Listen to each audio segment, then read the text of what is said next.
Hi friends, welcome back to my channel. அனைவருக்கும் மிகப்பெரிய வணக்கம். இன்றைக்கி எதை பற்றின வீடியோ அப்படின்னு சொல்லி பார்த்தீங்கன்னா, கர்ப்பத்துடைய கடைசி நாட்களில் இருக்கக்கூடிய ஒவ்வொரு அம்மாவுக்குமே இருக்கக்கூடிய மிகப்பெரிய கேள்வி அப்படிங்கிறது எப்போ பிரசவ வலி ஆரம்பமாகும் அப்படிங்கிறது தான்.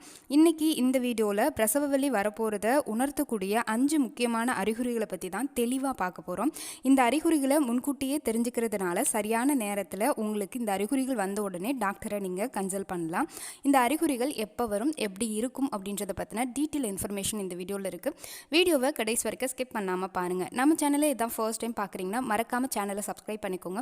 நம்ம சேனலில் உங்கள் ப்ரெக்னன்சி பாசிட்டிவ் பண்ணதுலேருந்து டெலிவரி ஆகி குழந்தைய வளர்க்குறதுக்கு என்ன செய்யணும் செய்யக்கூடாது டீட்டெயில் இன்ஃபர்மேஷன் டெய்லி அப்டேட்டடாக வரும்.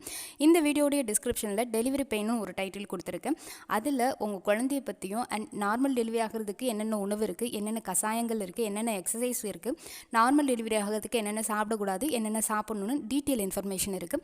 அண்ட் அது மட்டும் இல்லாமல் இந்த வீடியோக்கு கீழே ப்ரெக்னன்சி வீக் சீரிஸ் அப்படின்றதுல இப்போ நீங்கள் எந்த வாரத்தில் இருந்தாலும் இந்த வாரத்தில் என்ன செக்கப் இருக்கும், என்ன பிளட் டெஸ்ட் இருக்கும், உங்கள் டாக்டர்கிட்ட என்ன கேள்வி கேட்கணும் அப்படின்றத டீட்டெயில் இன்ஃபர்மேஷனாக வாரக்கணக்கில் முதல் வாரத்துலேருந்து 40 வாரம் வரைக்கும் கொடுத்துருக்கேன்.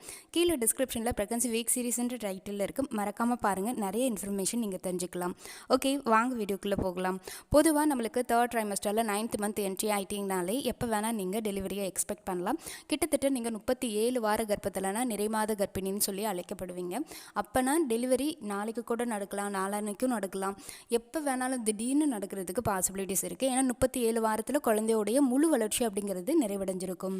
அப்படி உங்களுடைய கர்ப்பத்தோடைய கடைசி வாரங்கள்லனா உங்களுக்கு என்ன மாதிரியான அறிகுறிகள் உங்களுக்கு கைக்கு வர போகிறாங்க, அதாவது உங்கள் குழந்தை கைக்கு வர போகிறாங்க அப்படின்றத உணர்த்தக்கூடிய அறிகுறிகளாக இருக்கும் அப்படின்னு சொல்லி பார்த்தீங்கன்னா, முதல் அறிகுறி அப்படிங்கிறது வயிறு கீழே இறங்கி காணப்படுறது. குழந்தை பிறப்பதற்காக உங்களுடைய இடுப்பு பகுதியில் இறங்கியிருப்பாங்க. இதை தான் ஹெட் டவுன் பொசிஷன் சொல்லுவாங்க. குழந்தையோட பொசிஷன் சேஞ்ச் ஆகும். இந்த பொசிஷன் வந்துட்டாங்கனாலே அவங்க நார்மல் டெலிவரி ஆகிறதுக்கும் தயாராகிட்டாங்க, பிரசவம் நடக்கிறதுக்கும் தயாராகிட்டாங்க அப்படின்றது அர்த்தம். அண்ட் உங்கள் உடம்பும் பிரசவம் நடக்கிறதுக்கு தயாராகிருச்சு அப்படின்றத நீங்கள் தெரிஞ்சுக்கலாம். வயிறு கீழே இறங்குனது மாதிரி தோன்றும், சுவாசிக்க ரொம்ப சுலபமாக இருக்கிற மாதிரி இருக்கும், ஃப்ரீக்வெண்ட் யூரினேஷன் அதிகப்படியாக வரும். இதுக்கு முன்னாடி 1 மணி நேரத்துக்கு ஒரு டைமோ 3/4 மணி நேரத்துக்கு ஒரு டைமோ யூரின் பாஸ் பண்ண நீங்கள் இப்போ சடனாக ½ அன் ஹவருக்கு ஒன்ஸோ இல்லை 20 நிமிஷத்துக்கு ஒரு டைமோ நீங்கள் யூரின் பாஸ் பண்ணுற மாதிரி இருக்கும். இது குழந்தையோட தலை கீழே இறங்கி பெல்விக்னு சொல்லக்கூடிய இடுப்புலமில் ஃபிக்ஸ் ஆகிட்டாங்க. கர்ப்பம் அப்படின்றது உங்களுக்கு பிரசவமாக நெருங்க போகுது அப்படின்றத உணர்த்தக்கூடிய முதல் அறிகுறி அப்படிங்கிறது. ரெண்டாவது அப்படின்னு சொல்லி பார்த்தீங்கன்னா, இடைவிடாமல் பிரசவ வலி அப்படிங்கிறது வரும். ரெகுலர் கான்ட்ராக்ஷன் அப்படின்னு சொல்லுவாங்க இங்கிலீஷில். ஆரம்பத்தில் வலி லேஸாக இருக்கும், ஆனால் அந்த வலியோட டியூரேஷன் அப்படிங்கிறது இன்க்ரீஸ் ஆகிட்டே இருக்கும். லேஸாக இருக்கக்கூடிய வலி கொஞ்சம் கொஞ்சமாக இன்க்ரீஸ் ஆகி உங்களுக்கு ஹெவி பெயினில் முடிவடையக்கூடியதாக இருக்கும். அதாவது உங்களுக்கு புரியும்படி சொல்லணும்னா, 10 நிமிஷத்துக்கு ஒரு முறை உங்களுக்கு வலி வந்துட்டு இருந்தது, இப்போ 5 நிமிஷத்துக்கு ஒரு டைம் வலி வருது. திரும்ப அகைன் உங்களுக்கு விடாமல் வலிச்சுக்கிட்டே இருக்குது. இப்படி உங்களுக்கு வலி தொடர்ச்சியாக வருது, ரெஸ்ட் எடுத்தால் கூட வலி போகலை, ஆனால் வலிச்சுக்கிட்டே இருக்குது அப்படின்னா இதுதான் உங்களுக்கு பிரசவ அறிகுறி அப்படிங்கிறது. இது பிரசவம் நடக்க போகுது, குழந்தை வெளியில் வர்றதுக்கு தயாராகிட்டாங்க அப்படின்றத நீங்கள் உணர்ந்துக்கக்கூடிய முக்கியமான அறிகுறி. இப்படி வலி இருந்தால் உடனே டாக்டரை பாருங்கள். மூணாவது அறிகுறி அப்படின்னு பார்த்தீங்கன்னா, சளி போன்ற ரத்தம் கலந்த வெளியேற்றம் இருக்கும். அதாவது பிளடி சோ அப்படின்னு சொல்லுவாங்க.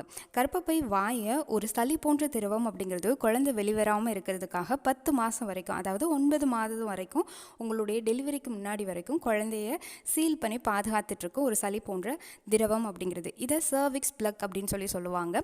இந்த திரவம் அப்படிங்கிறது லீகேஜ் ஆகிறது.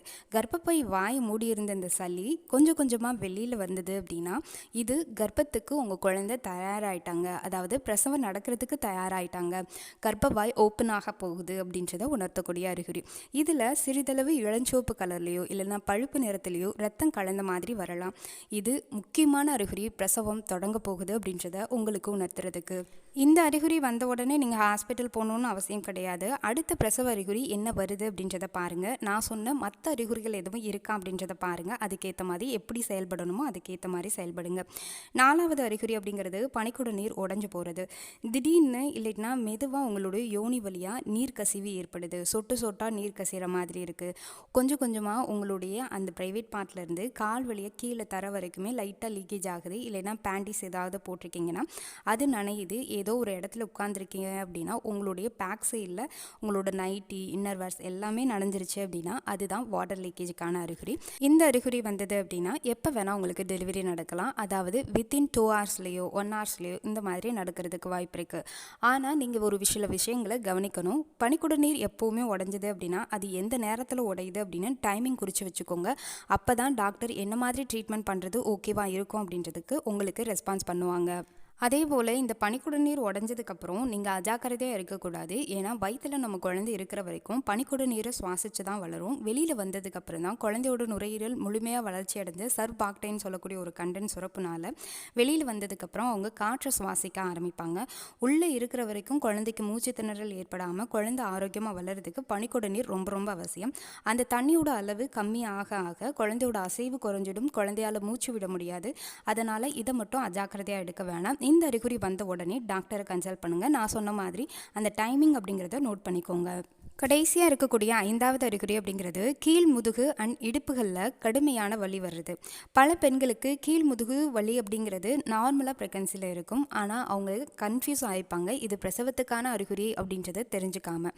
உங்கள் கீழ் முதுகில் தொடங்கக்கூடிய வலி இடுப்பை சுற்றி கொஞ்சம் கொஞ்சமாக அந்த வலி ஸ்ப்ரெட் ஆகுது அப்படின்னா அது உங்களுக்கு பிரசவம் நடக்க போகிறத உணர்த்தக்கூடிய அறிகுறி. இன்னும் எக்ஸாம்பிளாக சொல்லணுன்னா உங்களுடைய கீழ் முதுகில் தொடங்கின வலி கொஞ்சம் கொஞ்சமாக முன்னாடி அடிவயிறு வரைக்குமே வருது. குறிப்பாக உங்கள் வயிற்றில் இறுக்கமான ஒரு உணர்வு ஏற்படுது. திடீர்னு வயிறு ரொம்ப டைட் ஆகிற மாதிரி இருக்குது அப்படின்னா இதுவும் பிரசவத்தை உணர்த்தக்கூடிய அறிகுறி. உங்களுக்கு நார்மலாக பேக் பெயின் அப்படிங்கிறது வரும். ஆனால் பேக் பெயினில் மட்டும்தான் இருக்கும். அதாவது பின்பக்கம் மட்டும்தான் கீழ் முதுகில் மட்டும்தான் இருக்கும். வலியோட அளவு ஸ்ப்ரெட் ஆகாது. ஆனால் பிரசவத்துக்கு தயாராகிடுச்சு அப்படின்னா 9 மாதங்களுக்கு மேலே உங்களோட அடிவயிற்றோடு சேர்த்து உங்களுக்கு வலிக்கும். மாதவிடாய்க்கு என்ன மாதிரி வலி உணர்வீங்களோ பயங்கரமான வலி உணர்வீங்களோ அதே மாதிரி உணர்றதுக்கு வாய்ப்பு இருக்குது. இந்த வலி தொடர்ந்து அதிகரிச்சுட்டே இருந்தது அப்படின்னா இது முக்கியமான பிரசவ அறிகுறி அப்படிங்கிறது. வலியோட அளவு உங்களுக்கு இன்க்ரீஸ் ஆகிட்டே இருக்குது அப்படின்னாலே அது கர்ப்பம் பொறுத்த வரைக்கும் பிரசவத்துக்கு நெருங்கிடுச்சு அப்படின்றத நீங்கள் தெரிஞ்சுக்கணும். குறிப்பாக நீங்கள் 9th மந்த்லாம் இருக்கீங்கன்னா இந்த சிம்டம்ஸ் எல்லாத்தையுமே நோட் பண்ணுங்கள். இந்த 5 அறிகுறிகளுமே மெயினாக உங்களுக்கு பிரசவம் நடக்கிறதுக்கு தயாராகிடுச்சு, கர்ப்பவாய் ஓப்பன் ஆக போகுது அப்படின்றத உங்களுக்கு உணர்த்தக்கூடிய அறிகுறி. எந்த ஒரு அறிகுறியுமே நீங்கள் அஜாக்கிரதையாக எடுக்காதீங்க. இந்த அறிகுறிகளை ஒன்று அல்லது அதுக்கு மேற்பட்ட அறிகுறிகள் இருந்தால் கூட வீட்டில் வெயிட் பண்ணி பார்க்கலாம். இல்லை பெரியவங்க யாரோ சொல்கிறாங்க இந்த கஷாயம் குடி அந்த கஷாயம் குடி இன்னும் கொஞ்சம் நேரம் வெயிட் பண்ணலாம், கர்ப்பவாய் ஓப்பன் ஆகுதான்னு பார்க்கலாம் அப்படின்னு சொல்லி வெயிட் பண்ண சொன்னாங்கன்னா அதை எதையும் கேட்காம உடனடியாக டாக்டரை பாருங்கள். ஏன்னா குழந்தையோட அசைவு ரொம்ப குறைஞ்சிச்சு அப்படின்னாலும் இல்லை ப்ளீடிங் ஸ்டார்ட் ஆக ஆரம்பிச்சிருச்சுனாலும் படிக்கணும் நீர் ரொம்ப குறைய ஆரம்பிச்சிருச்சுனாலும் குழந்தைக்கு ஆபத்தை வந்துடும். முடிஞ்ச வரைக்கும் எதுலேயுமே அஜாக்கிரதையாக இல்லாமல் இந்த மாதிரி அறிகுறிகள் ஏதாவது ஒன்று தென்பட்டால் கூட உடனே டாக்டரை பாருங்கள். இந்த வீடியோ உங்களுக்கு ஒரு பயனுள்ள தகவலை தந்திருக்குன்னு நினைக்கிறேன். வீடியோ பயனுள்ள வகையில் அமைஞ்சிருந்தால் இதுக்கு லைக் பண்ணுங்கள். லைக் பண்ணிங்கன்னா கீழே ஹைப் பண்ணி எல்லோ கலர் ஸ்டார் காமிக்கும்.